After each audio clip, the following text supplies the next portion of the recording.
மொட்டை பாறை இருக்கும் அந்த காட்டிலே முயவின் நடனம் அரங்கேற போகே.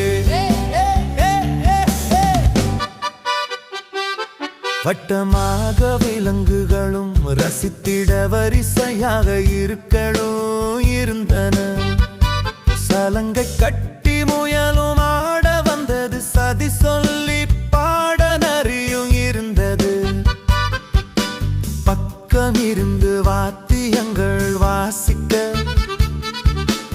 அணிலும் எலியும் அருகருகே இருந்தன.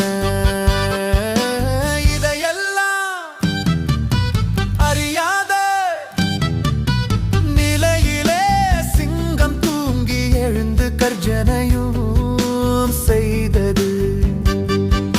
சிங்கத்தின் குரல் கேட்டு அனைவரும் பயத்தில் எழுந்து ஓட கூட்டமுமே விரைந்து கலைந்தது.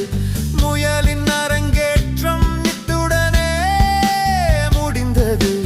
இதனை கண்டு கோபம் கொண்ட எறும்பொன்று சிங்கத்தின் காதில் நுழைந்து கடித்திட்டான் செய்தது.